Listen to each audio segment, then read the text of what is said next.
எம்ஐசியில் simple interest வச்சு sums எப்படி பார்ப்பாங்க தான் பார்த்துட்ருக்கோம். ப்ரீவியஸாக கேட்ட கொஷின்ஸ் எல்லாமே எடுத்து சால்வ் பண்ணிகிட்ருக்கோம். பிகாஸ் இதுலேருந்து உங்களுக்கு ஒரு ஐடியா கிடைக்கும் எப்படி வந்து கொஷின்ஸ் கேட்பாங்க அப்படின்னு சொல்லிட்டு. ஓகேவா, கொஷின் பார்த்துடலாமா? ரூபாய் 500க்கு 2 ஆண்டுகளில் 2 வங்கிகளில் தனி வட்டிக்கான வித்தியாசம் ரூபாய் 2.50 எனில் வங்கிகளின் வட்டி வீதங்களுக்கு இடையேயான வித்தியாசம் எவ்வளவு? இந்த கொஷின் வந்து டிஎன்பிஎஸ்சியில் 2019 கேட்டிருக்காங்க. சிம்பிள் இன்ட்ரெஸ்ட்டை பொறுத்த வரைக்கும் நீங்கள் கொஷினை அண்டர்ஸ்டாண்ட் பண்ணிட்டீங்கன்னா ஆன்சர் ரொம்ப ஈஸியாக சால்வ் பண்ணிடலாம். உங்களுக்கு கொஷின் புரியலன்னா கண்டிப்பாக சால்வ் பண்ணவே முடியாது. இப்போ இந்த கொஷினை என்ன கேட்குறாங்க அப்படின்னா, நான் வந்து ஒரு 500 ரூபாய் அசல் இல்லையா, அந்த 500 ரூபாய் எடுத்துகிட்டு என்ன பண்ணுறேன்னா 2 பேங்க்கில் டெபாசிட் பண்ணுறேன். எத்தனை வருஷத்துக்கு? 2 வருஷத்துக்கு டெபாசிட் பண்ணுறேன். ஓகேவா, இப்போ என்ன பண்ணுறாங்கன்னா எனக்கு 2 பேங்க்லேயும் வேறு வட்டி கொடுக்குறாங்க. இங்கே ஒரு பர்சன் கொடுப்பாங்க, அங்கே ஒரு பர்சன் கொடுப்பாங்க. அப்போ எனக்கு அந்த 2 வட்டியுமே மைனஸ் பண்ணனா எனக்கு மீதி 2 ரூபாய் 50 பைசா கிடையாது. ஓகேவா, அப்போது என்ன பர்சன்டேஜில் கொடுத்துருப்பாங்க?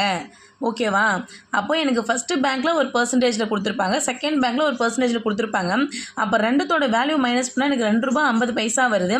இந்த 2 ரூபாய் 50 பைசாங்கிறது எத்தனை பர்சன்டேஜ்? எதில் பர்சன்டேஜ்? இந்த 500 ரூபாயில் 2 ரூபாய் 50 பைசாங்கிறது எத்தனை பர்சன்டேஜ்? இதுதான் கொஷின். ஓகேவா, இப்போ அப்படியே என்ன பண்ணுங்கள், இந்த மாதிரி கேட்டாலே சிம்பிள் இன்ட்ரெஸ்ட் ஃபார்முலா எடுத்து எழுதிடுங்க. I = PNR/100. எனக்கு வட்டி என்னன்னு தெரியும், 2 ரூபாய் 50 பைசா. ஸோ ஐக்கு நேராக கீழே 2 ரூபாய் 2.50 போட்டுக்கோங்க. போட்டுமா? பிரின்சிபல் பீனா என்னது? அசல் எனக்கு 500 ரூபாய் தெரியும். என்னென்னா நம்பர் ஆஃப் இயர்ஸ், 2 வருஷத்துக்கு நான் டெபாசிட் பண்ணுறேன். 6 ரேட் ஆஃப் இன்ட்ரெஸ்ட் என்ன கேட்குறாங்க, பர்சன்டேஜில் கேட்குறாங்க இல்லையா, ஸோ அது 6னே வச்சுக்கோங்க. டிவைடில் இருக்க 100, டிவைடில் இருக்க 100.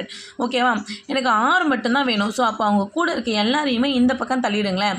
டிவைடில் இருக்க 100 இந்த பக்கம் வந்தால் மல்டிப்ளை 100ஆக மாறிடும் இல்லையா. மேலே நியூமரேட்டரில் இருக்க அந்த 500 × 2 இந்த பக்கம் வரும்போது டினாமினேட்டரில் வந்துடும். இப்போ இதை சால்வ் பண்ணுங்களேன். இப்போ நியூமரேட்டரில் 2.50 × 100ன்னு இருக்குது. இங்கே ஃபஸ்ட்டு பாயிண்ட் இருக்கதா கன்சிடர் பண்ணிக்காதீங்க. பாயிண்ட் இல்லைன்னு நினச்சிக்கோங்க. பாயிண்ட் இல்லைனா இங்கே என்ன இருக்குன்னு அர்த்தம், 250 இருக்குன்னு அர்த்தம். அப்போ 250 கூட 100 மல்டிப்ளை பண்ணிங்கன்னா உங்களுக்கு 25,000 வரும். கரெக்டாக? அப்போ 25,000ல் எத்தனை டிஜிட் தள்ளி பாயிண்ட் வச்சுருக்காங்க? இப்போ தான் நீங்கள் பாயிண்ட்டை கால்குலேட் பண்ணணும். இங்கே 2 டிஜிட் தள்ளி பாயிண்ட் இருக்கா, அப்படியே ஆன்சர் என்ன பண்ணுங்க, 2 டிஜிட் தள்ளி பாயிண்ட் வைங்க. பாயிண்ட்டுக்கு அப்புறம் 0 வந்தால் அதுக்கு வேல்யூ கிடையாது. அப்போ இந்த 2 0 நீங்கள் கேன்சல் பண்ணிட்டீங்கன்னா உங்களுக்கு வெறும் 250 தான் கிடைக்கும். கரெக்டாக? அப்போ நியூமரேட்டரில் இருக்க நம்பரை நீங்கள் மல்டிப்ளை பண்ணும்போது உங்களுக்கு என்ன கிடச்சிருக்கு, 250 கிடச்சிருக்கு. டினாமினேட்டரில் 500 × 2 இருக்குது, அப்படியே வச்சுக்கோங்க. இப்போ 250 டேபிளில் கேன்சல் பண்ணுங்களேன்.